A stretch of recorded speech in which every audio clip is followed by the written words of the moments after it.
Muchas gracias, Dieguito, gracias por ese tiempo, porque dice la Biblia que Dios habita en medio de la alabanza de su pueblo, dice, y cuando estamos en medio de la adoración muchas veces podemos sentir esa presencia de Dios llegando hasta nuestras vidas.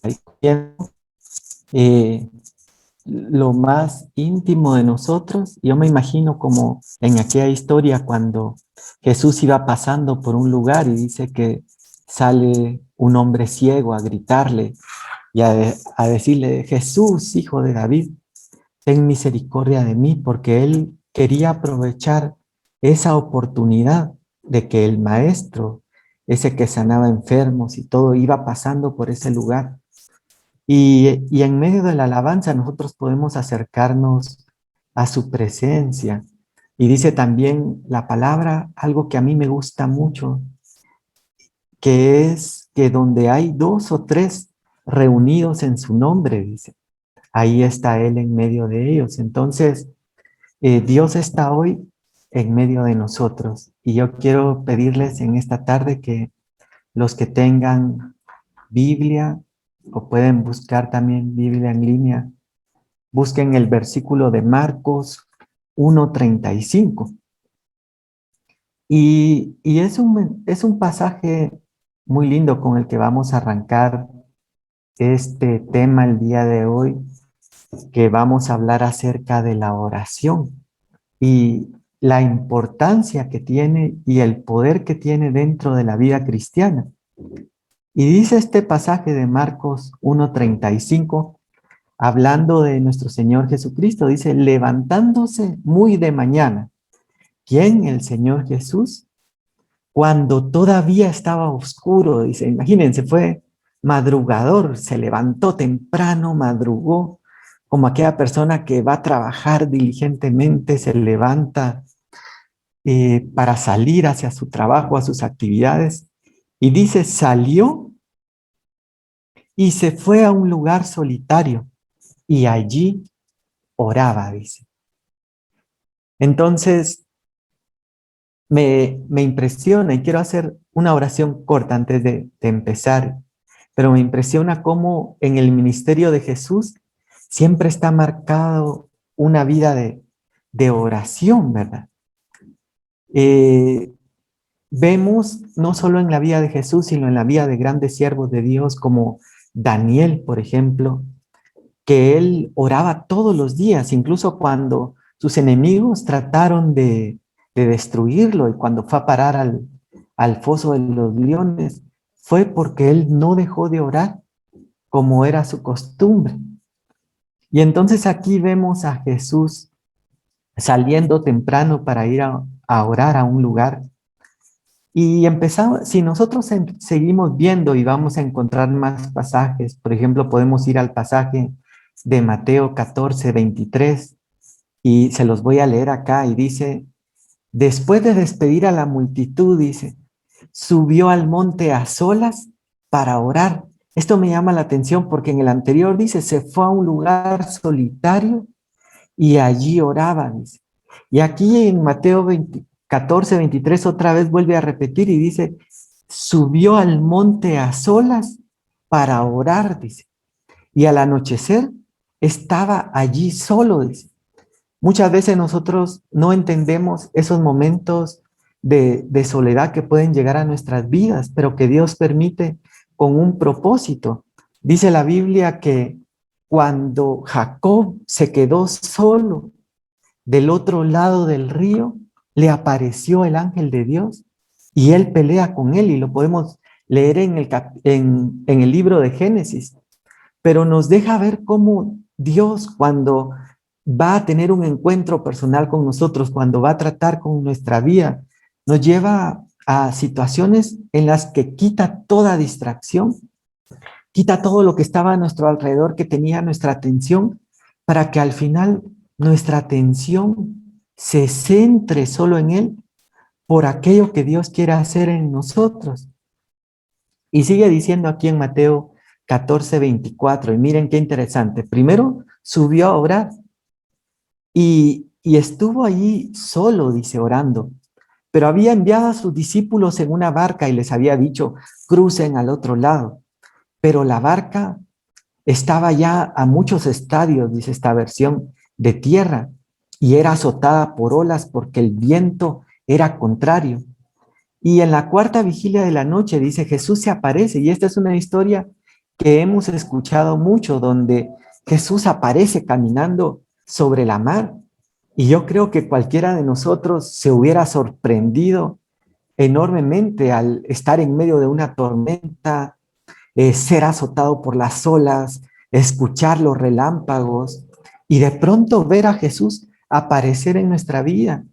Y así es Dios, porque muchas veces aparece en los momentos de dificultad en los que nosotros estamos atravesando, cuando nuestra barca es azotada y es sacudida de un lado para otro, y cuando nosotros ya no tenemos esperanza, porque dice los que estudian profundamente la palabra que la noche se dividía en 4 vigilias.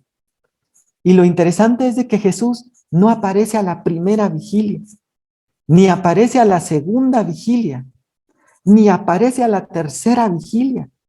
Y muchas veces nosotros estamos en esa misma situación, ¿verdad? En esa barca donde nuestra vida es azotada por las tormentas, es azotada por las cosas difíciles. Yo me imagino a los discípulos clamando a Dios, pidiendo ayuda, y dijeron, no, tal vez ya va a venir el Señor a ayudarnos.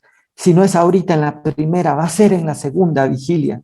Y luego pasa la segunda vigilia, dicen, no, va a ser en la tercera vigilia. Y luego pasa la tercera vigilia y muchas veces cuando nosotros estamos en esas circunstancias, empezamos a perder la esperanza y empezamos a perder todo consuelo, toda esperanza de vida. Hace años había un hombre de Dios, un evangelista muy tremendo, que había escapado de Cuba en esas balsas, huyendo hacia Estados Unidos en búsqueda del sueño americano, como le llaman. Y lamentablemente naufragan en el camino. Pero él dice, cuando habíamos perdido, dice, toda esperanza de vida, de pronto ven un faro que les da una nueva oportunidad.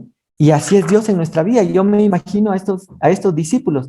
Pasó la primera, pasó la segunda vigilia, pasó la tercera. Y ya en la última, cuando tal vez no tenían esperanza, aparece Jesús. Primero haber sido un gran susto, ¿verdad? Ver un personaje caminando sobre las aguas. Pero lo que quiero remarcar el día de hoy es de que Jesús había estado orando antes de esto y sabemos la historia. Pedro baja de la barca, Jesús calma la tempestad, hace un milagro a los discípulos, como ha hecho muchas veces en nuestras vidas. Nosotros creemos que nada más y sentimos que estamos al borde. Aparece Jesús de una forma que no reconocemos que es Él. Todos pensaban que era un fantasma, pero era el Señor mismo delante de ellos y calmó la situación. Luego quiero leerles otro pasaje de Lucas, en Lucas 3:21, donde dice, y aconteció, dice, que cuando todo el pueblo era bautizado, y aquí está hablando del bautismo de Jesús, Jesús también fue bautizado, dice. Y mientras él oraba, dice, hablando de Jesús, se abrió el cielo y el Espíritu Santo descendió sobre él en forma corporal como una paloma, dice. Ahora miren qué lindo, porque hemos estado viendo que antes de esos grandes milagros, de esas grandes manifestaciones, porque son historias que en algún momento posiblemente hemos escuchado, alguien nos las contó, Jesús caminando en la mar, el Espíritu Santo como forma de paloma, pero algo que precede a todas estas acciones es una oración. Y aquí Jesús nuevamente está orando y el Espíritu Santo desciende sobre él. Yo me imagino a todos los discípulos viendo y todos los discípulos que le seguían asociando lo que estaba pasando a una oración. Y luego vemos en Lucas 5:15, dice, y su fama se difundía cada vez más y grandes multitudes se congregaban para oírle y ser sanadas de sus enfermedades, pero con frecuencia, dice, él se retiraba a lugares solitarios y oraba, dice. Ahora miren qué interesante, aquí está hablando, podríamos decir, de una de las claves del éxito del ministerio de Jesús en la tierra, que dice, sanaba enfermos, grandes multitudes lo seguían, su fama se extendía, pero había una oración que precedía todo eso. Y luego en Lucas 6 dice, y en esos días él se fue al monte a orar. Y miren qué interesante, porque dice, y pasó toda la noche en oración a Dios, y cuando se hizo de día, llamó a sus discípulos y escogió 12 de ellos, a los que llamó también apóstoles, dice. Tenía que tomar una decisión muy importante en su vida. ¿Cuántas veces nos toca a nosotros tomar decisiones importantes? Y necesitamos una guianza de Dios para tomar esas decisiones de cambio de direcciones. Por ejemplo, aquí muchos de ustedes nos han compartido que hoy están en otros países, que no es su país de origen, y cuando sucedió ese cambio, ustedes tuvieron que tomar una decisión. Y muchas veces después de que hemos tomado decisiones, muchas veces nos lamentamos a veces de ciertas decisiones que hemos tomado y decimos, ay, ¿por qué no le hice caso a mi mamá? ¿Por qué no le hice caso a mis padres? Y en otras ocasiones, no, en otras cosas, en otras ocasiones decimos, fue la mejor decisión que pude haber tomado. Pero en esas decisiones malas, reflexionamos y decimos, ¿qué me faltó para poder tomar una buena decisión? Y aquí Jesús tenía que decidir algo muy importante, de quién se iba a rodear, quién iba a ser su apoyo durante este ministerio. Y dice que pasó toda la noche orando. Y, y luego les quiero leer otro de Lucas, no les quiero leer tanto, solo algunos ejemplos. Dice después en Lucas 9:18, dice, y mientras Jesús oraba a solas, otra vez, miren, está hablando de un momento a solas. Por eso, si tú te has sentido sola, si ha llegado soledad en un momento a tu vida, no debes verlo como algo negativo, sino como una oportunidad que Dios está propiciando un momento para que te puedas encontrar con Él y para conocerle de una forma que no le hubieras podido conocer, rodeada de interrupciones o rodeada de bulla. Y dice aquí otra vez, estaba a solas, estaba con él los discípulos y les preguntó, ¿quién dicen las multitudes que son? Y ahí viene una revelación y dice, tú eres el Cristo, dice Pedro, el Hijo del Dios vivo. ¿Cuándo va a venir la revelación de Dios a nuestras vidas sobre aquellas cosas espirituales que no conocemos? También cuando en la soledad nos acerquemos a orar a Dios. Y este es el último pasaje que les quiero leer para entrar al punto central de esta enseñanza, y es que dice en Lucas 9:28, dice, y como 8 días después de esas palabras, Jesús tomó consigo a Pedro, Juan y Jacobo y subió al monte a orar, dice. Y mientras oraba, la apariencia de su rostro se hizo otra y su ropa se hizo blanca y resplandeciente. Y aquí 2 hombres hablaban con él, los cuales eran Moisés y Elías. Y esa es otra historia que también en alguna oportunidad hemos escuchado de la transfiguración, ¿verdad? Y del monte de la transfiguración. Pero nuevamente el factor común en todas estas ocasiones es la oración.